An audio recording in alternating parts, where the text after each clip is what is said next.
More to the game, we back. Season 4 of the podcast, episode 3. Episode 1 did numbers, over 1,000 views. A lot of y'all like that. A lot of controversy on that topic. But that's what we doing, man. We talking about stuff that's not easy to talk about. It's talking about stuff that everyone don't agree on. Episode 2 also doing pretty good. We talking about the Celtics, Jason Tatum, Jaylen Brown, their relationship. Dispelling the myth about two-way wing players and all that. Today, we're going to talk about these old fools out here on the TV, out here on YouTube, talking a bunch of nonsense. And it's been like that for a while now. You got your Skip Baylesses, your Stephen A. Smith, Shannon Sharps, the Shaqs and Charles Barkleys, and all these old heads. And when I say old heads, I'm not being prejudiced to those of older age. I'm just saying people that have had their time, had their youth, and now all they do is sit back and talk. They say they call it how it is. They're being fair. They're being unbiased. They're delivering the gospel, telling you the truth. I don't subscribe to that. I subscribe to MTTG. That's what I subscribe to. But now for real, like, it's definitely a lot of nonsense that goes on in sports media, especially from the former players. I can get it from a guy like a Stephen A. and a Skip Bayless. You know, they have the sell controversy. That's where they have to say sales, because obviously they're not experts when it comes down to these sports. But when we talk about dudes like Shaq and Charles Barkley out here just spewing just pure hate on these young dudes compared to them, like, these my dudes that's 40, 50 years old, just bashing 20-year-old young men that's doing whatever they can to be the best in their sport. Like, it's really sad. It's despicable. And I don't like it. I never have. And, you know, it's got to be a change. In my opinion, that hate, that hate they feel deep down in their soul, it comes from the money and the fame that the younger generation is getting off of these sports. Like, I know you watching the free agency in the NBA. Dudes getting $200 million contracts every day. But the money changes as the game grows. Big shout-outs to the generation that came before them. The Shaqs, the Charles Barkleys, obviously the Jordans, Kareems, Magics, you know, all the people that came before them allowed them to get this money they're getting right now. However, there's still no excuse for them to spew that hate, man. Listen to this clip right here of Shaq hating on Rudy Gobert and hating on Dwight Howard and Charles Barkley hating on Draymond Green. Like, a lot of hate, man, a lot of hate. This guy is one of the best. Awesome. No, he ain't one of. Stop it. He's one of the best. Hey, the guy's a Hey, stop it. No, he's not. No, he's not. All the kids out there watch Rudy Gobert. If you can do what he can do, you can get $200 million. I stand by what I say. This dude right here started the beef. I was wearing a Superman cape. It's only one Superman that ever come to this league, and you know his name. It's me. Like the guy in the boy band who's the least important member, and he think the crowd is like cheering for him. He doesn't realize he's standing next to Justin Timberlake. No, Barkley should stop before I go take his job, though. So I can do that well, too.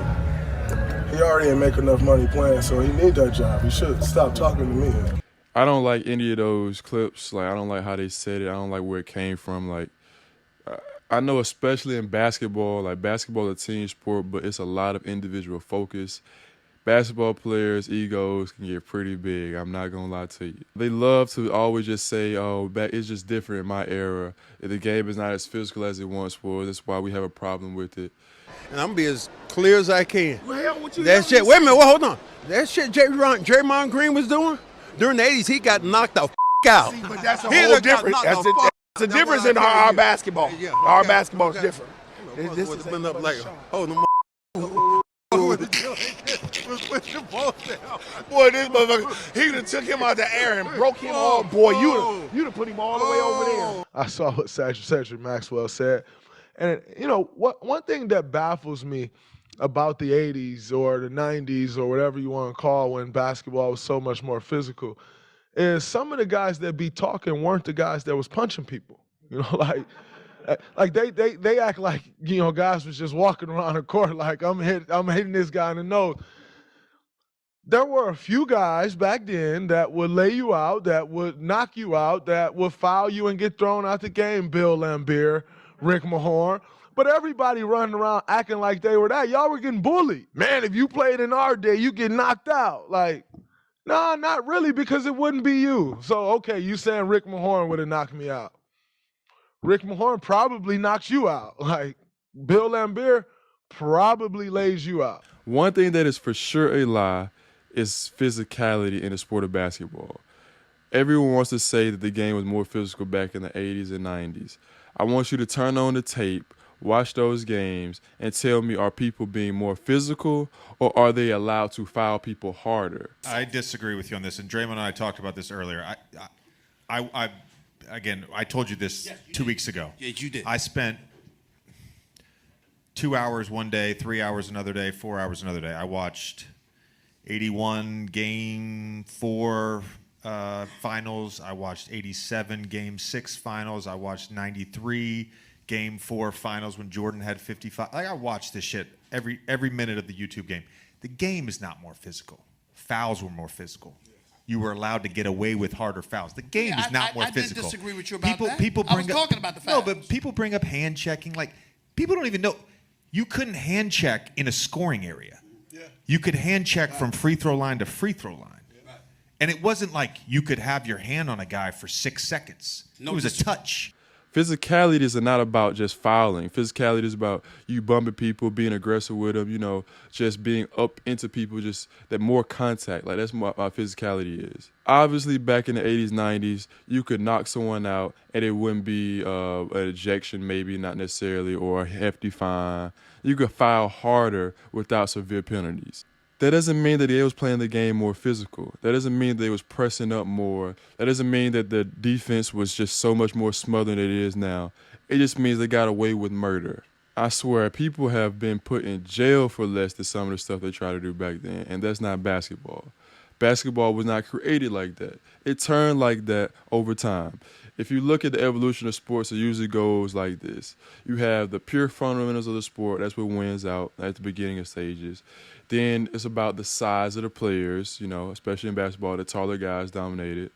And then it came down to the athleticism of players, guys that are just, ahead of their time athletically.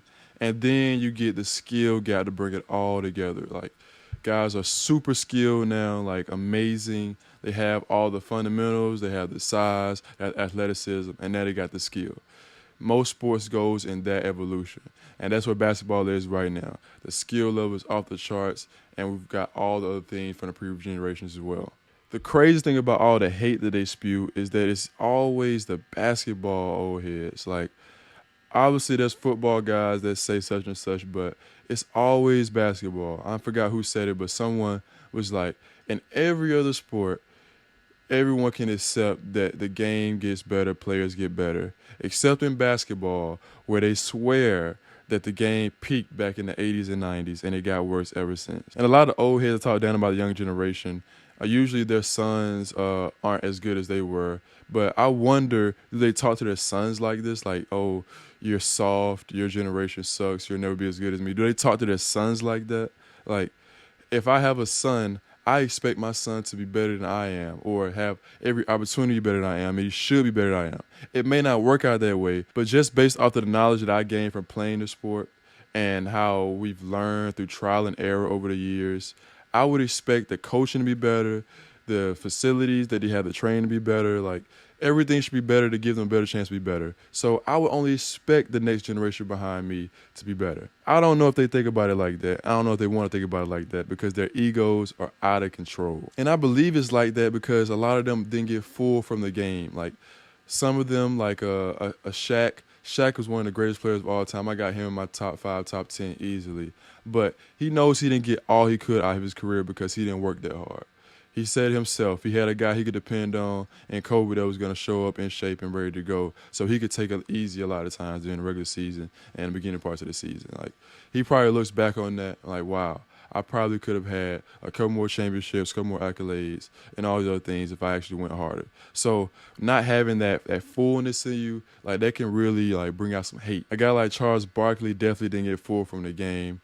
He didn't win a championship. He had to run into Michael Jordan, obviously, but the fact he never won a championship, there's guys that, like Draymond Green, that people try to compare to him. He feels like he's way better than, that has championships and more money, and, like, that probably gets to him. I understand that you love basketball and you take pride in yourself and your career, what you're able to do, but that doesn't mean that you have to spew that hate. It's just bad. And that brings us to this day and age we live in right now. It is time for the new media. Listen to Draymond Green explain exactly what the new media is. The new media, and like I said, everyone thought I'm speaking like, oh, athletes doing podcasts or athletes doing media. Like, athletes been doing podcasts. J.J. Redick, C.J. McCollum, athletes been doing media. When you look at the game of basketball, what's been lost is I can turn on the TV and I can learn about the game of basketball. I can get the X's and O's and the ins and outs and the understanding that there's a game within the game. See, most fans don't understand that there are so many little games within the game, and if you don't understand them, you'll miss them. And so when I said the new media, I'm saying analyzing these things, talking about the game and understanding, giving flowers when flowers is due, and not just trying to bash a guy every chance that I get. Like, no, it's okay to give flowers. The new media is simple. It's very simple. It's actually analyzing the game of basketball. It's actually giving those flowers when flowers is due. It's being critical. It's not just saying, oh, man, Steph Curry was great, and when he wasn't great, I'm not going to speak on it. Be very critical, but tell us the whole truth and break down why Steph Curry wasn't great. Don't just tell me Steph Curry was bad, he did this, or you don't say he did this. He was bad, he was terrible, his legacy is going to be hurt and this, that. But why was he terrible? Can you explain that to me? Can you help me, the average fan that don't quite understand on Stephen A's level, he explains, but who don't quite understand on some of the other guys' level, can you help me better understand what you're saying? And I think that's been lost, and what's replaced it is titles and headlines and hot takes for clickbait. The new media is here, it's coming. It's definitely a part of why I started more to the game. We have to bring understanding when you get on these platforms, not just talk down or bring up controversy. Like, that's what the barbershop is for.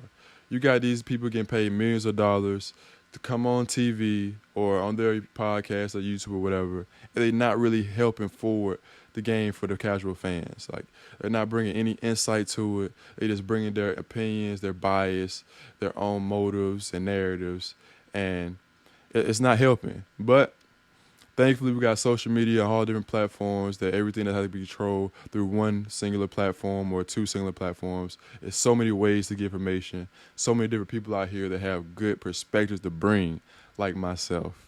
And I'm excited for this next generation of media to come through. Hopefully everything goes as planned and as how I see it and how I think it could be, because I'm sick and tired of being sick and tired of these old heads hating. It's time to bring some change to the game. Hope you guys enjoyed today's episode. I enjoyed talking about it. New media is here to stay. Let's go, man. If you're a trainer looking to take your business to the next level, Jimble's got you covered. Scheduling, streamlined bookings, and payments make it easier than ever for you to focus on the important things. The team at Jimble created a platform that connects its users to athletic facilities, training, and events. So if you're looking for a better way to run your business and engage your community, tap in.